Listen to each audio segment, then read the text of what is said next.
I have a twin sister, Michelle, and our parents always liked her more than me. I used to think that's just how families are supposed to be. A close family is a wonderful thing, something to treasure. But I can only say that if my own family cherishes me. Some people who get lots of love from their families might think this way, but it's different for me. I can't remember ever feeling loved by my family. My name is Harper and I'm 30 years old, still not married. From where I stand, my family might seem close, but I rarely felt happy with them. Michelle was always beautiful and smart. Our parents showered her with love, but I was plain and ordinary, so they mostly ignored me or treated me like a bother. When Michelle wanted to learn ballet, our parents spared no expense, praising her and dressing her up for performances. But when I wanted to learn swimming or art, they said no, calling it a waste on someone like me. I remember feeling so sad and empty watching my family celebrate Michelle's ballet victories without me. But despite all the money they spent on her ballet, Michelle suddenly quit when she started high school, and our parents didn't object. When it was time for college, our parents favored Michelle again. She wanted to go to a private women's college in the city, and they promised to cover all her expenses without her needing scholarships or a job. They were cheerful about it as always. However, when it came to my education, my aspirations were never considered. My parents thought graduating from high school was enough for me. Whenever I talked about going to college, they'd say, "We let you finish high school, be thankful for that, and get a job after graduation." But I kept pushing them, offering to pay my own way through college and help at home. Finally, they agreed to let me attend a local public university, but I had to manage my studies alongside part-time work and house chores. Because I had student loans to cover personal expenses, I couldn't afford to miss classes or work. If I neglected housework, they'd threaten to make me quit college. My life was a non-stop juggling act. Meanwhile, my sister would occasionally come home looking fashionable and enjoying her college life. She'd make fun of my appearance, saying things like, "You always look so plain. If I looked like you, I'd be too embarrassed to leave the house." She'd also question the value of my education, implying it was a waste of time. She'd say, "Going to a place like that, does it even make sense?" Hearing her remarks hurt, especially because our neighbors praised her beauty, which made our parents proud. I used to feel deeply wounded by these thoughtless comments when I was younger. Now I'm so used to it that I hardly feel anything anymore. Despite enduring such unfair treatment, the stormy 2 years of college went by, and both my sister and I graduated. For my sister's graduation, the rest of the family went on an overseas trip and splurged on designer bags. These celebrations had nothing to do with me. I wanted to live and work on my own, but my parents insisted I stay home, do housework, and give them my salary. Luckily, I got a job offer from a company that I could commute to by car, even though it was quite far. Meanwhile, my sister started working for a famous company in New York and loved bragging about her office in Manhattan. I didn't care much about her boasting. A few years later, she got married to a colleague and quit her job. She had a wedding ceremony, but of course, I wasn't invited. At the wedding, Tom, her colleague, made rude comments about me, saying I looked plain compared to my sister. My sister just laughed and didn't stop him. Later, when my sister had children, everyone was relieved that they all looked like her, with cute faces. I was ignored and felt out of place. A few years after that, my mother suddenly passed away. She was reclusive and relied on me for everything at home, so her sedentary lifestyle might have contributed to her death. While my father and sister grieved deeply, I found myself strangely emotionless. They criticized me for not crying and even threw things at me, which finally made me cry. After my mother's death, my father's health declined, and I had to take care of him while managing work and chores. My sister would occasionally visit, but I felt disconnected from my family. My sister would mostly just ask our father for money for her kids and then leave without helping at all. From my father's perspective, he rarely thanked me and always found fault in what I did, complaining about the bath water being too hot or the seasoning being too light when I cooked. Eventually, he blamed me for my mother's death and threw things at me. Despite my father's age and weakened legs, he would use the money I earned to go out drinking with friends. When he ran out of money, he'd demand more from me, claiming his legs hurt and avoiding any tasks at home. But he'd suddenly become energetic when going out for drinks. Looking back, I realize I should have left such a selfish family home long ago. But after enduring unreasonable treatment and verbal abuse from my family since childhood, I thought it was normal. I became numb to the abnormality and never considered moving out and living on my own. Then one day, I received an unexpected call from my sister.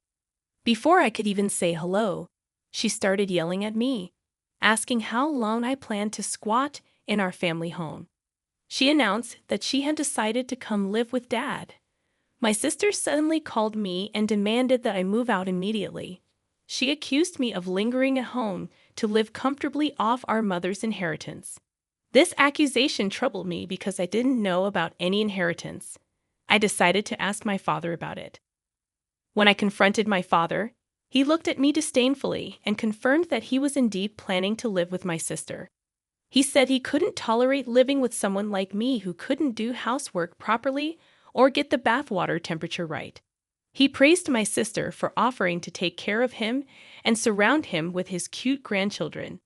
He criticized me for underperforming since childhood, not getting married, and spending money at home. He declared that he was cutting ties with me and told me to go somewhere else. I was deeply hurt by my father's harsh words, questioning if I was really just someone who spent the family's money. Despite my doubts, I finally made up my mind. Since both my father and sister wanted me to leave and sever our family ties, I decided there was no point in hesitating anymore. I resolved to move out and take a new step forward. I contacted my sister and informed her that I was moving out because Dad also wanted to live with her and was cutting ties with me. I apologized for everything and asked if I could take my belongings with me. My sister responded callously, implying that my belongings were cheap and would be in the way. She warned me not to touch anything else in the house or the money, threatening to call the police if I did. After our conversation, I focused on packing my things for the move. A few days later, buried in a pile of cardboard boxes in my new place, my phone rang loudly. It was my sister yelling at me, asking angrily what was going on. Confused and taken aback, I held the phone away from my ear to protect myself from her piercing voice. I could still hear my sister loud and clear despite holding the phone away from my ear. She demanded to know where I had taken all the furniture and appliances from the house. I calmly explained that I had taken everything that belonged to me, items I had bought with my own money from my job. But my sister refused to believe me. She accused me of using our mother's inheritance to buy expensive items after her death. I sighed, realizing she had misunderstood everything. I patiently explained that our mother didn't have any inheritance to leave behind. She was just a regular housewife, and there was no way she could have left the amount my sister imagined. My sister, still confused, angrily insisted that all the furniture and appliances were replaced with new ones after our mother passed away and accused me of using our mother's supposed inheritance. I reiterated that I had purchased everything with my own salary to save time and manage the housework after our mother's death. Despite my explanations, my sister continued to believe otherwise, unable to accept the reality. As I tried to explain calmly, my sister remained unconvinced. She questioned me about the car that had been at our house for a long time, assuming it belonged to our family. I clarified that the car was actually in my name and had been for a while. My sister refused to believe me and accused me of lying. She expressed frustration, revealing that she had quit her job and used up all her savings, believing that we could live comfortably off our mother's supposed inheritance.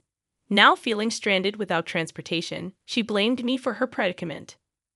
I was overwhelmed by my sister's selfishness and tried to reason with her, explaining that there was no inheritance and that she had misunderstood everything.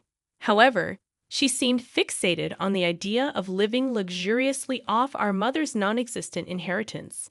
Despite her ongoing rant, I felt I needed to tell her one more important thing. I asked if she knew about Dad's debt. However, it seems my response was, as I suspected. My sister was shocked when I mentioned our father's debt, indicating she had no prior knowledge of it. Our parents had kept the existence of this debt hidden from her. Despite not being wealthy, our family often lived beyond our means, relying heavily on loans to cover expenses, particularly for my sister's needs like ballet lessons and college tuition. I pointed out that since my sister wanted Dad to live comfortably without worries, she should also take responsibility for the debt incurred for her benefit. I sarcastically praised her as a wonderful daughter for not wanting Dad to worry about the debt. My intentional sarcasm infuriated my sister further, and she accused me of mocking her. She continued to believe that I must have secretly used our mother's inheritance to afford the high-end electronics and furniture, despite my explanations. Feeling frustrated, she also criticized my job at an unknown company, implying that I looked down on her job and made fun of it. As my sister continued to berate me, she displayed a clear lack of understanding of my career. She assumed I worked at some unimpressive, unknown company doing a mediocre job. However, I actually work at a financial firm, which is a foreign multinational company. Her confusion about the term foreign indicated her limited knowledge, likely because our family wasn't adept at foreign languages. They often trivialized things they didn't understand or hadn't heard of before. In reality, the company I work for is well known globally, something that anyone with basic general knowledge would recognize. Despite their constant belittling and assumption of my incompetence, I excelled in my studies, particularly in Spanish. I attended college to further my studies in Spanish, and by the time I graduated, I was fluent enough to communicate professionally. My job at the multinational company is demanding but rewarding, allowing me to earn a comfortable salary. Unfortunately, my parents and sister never took an interest in my achievements or cared to understand my capabilities. They had always dismissed me since childhood, assuming I wasn't good at anything without bothering to look closer or be concerned about my grades. While my sister kept yelling and demanding apologies, I saw no reason to apologize or seek forgiveness. There had always been many things about my sister that I never quite understood, dating back to our childhood. After calmly ending the call with my sister and severing ties, I felt a sense of clarity and peace. I no longer wanted to try to understand or seek forgiveness from them. I had been disowned, but I also no longer had any ties to them. I asked my sister not to call me again and then hung up. In the following months, I heard from a local friend that my sister and her husband had returned home, hoping to rely on what they believed was our mother's inheritance. However, things did not go as planned for them. They struggled to find jobs without a car, which was essential for work in our area. As a result, they were unable to repay our father's debt, and life became very challenging. Eventually, they had to sell our family home. My sister, her husband, their children, and my father were forced to move into a nearby apartment complex, facing the consequences of their decisions. Despite the difficulties they faced, I felt a sense of clarity and peace in my own life, free from the toxicity and burdens of my family's expectations and misunderstandings. I focused on my career and personal growth, embracing the sense of freedom that came with cutting ties with those who have disowned me. The sale of our family home didn't fully cover my father's debt, so they are still struggling to repay it. The financial strain, combined with living in a cramped apartment, has taken a toll on their family relationships. My sister's husband, Tom, blames and resents her for squandering their savings and forcing him to quit his job. Their marriage is now at risk of falling apart. The only positive aspect is that the children have made friends and are enjoying their time in the apartment complex. Meanwhile, I moved closer to my office and have been thoroughly enjoying my days. I've started spending the money I've earned on myself, something I never prioritized before. It's a new sense of comfort and happiness to focus solely on my job and my own needs. Sitting on my new sofa, admiring my decorated nails, I realize how liberating it is to live a carefree single life without worrying about others. After enduring hardships in a restrictive environment for so long, I am determined to embrace this newfound freedom and enjoy life for myself. I plan to relish this carefree single life and focus on my own happiness for a while.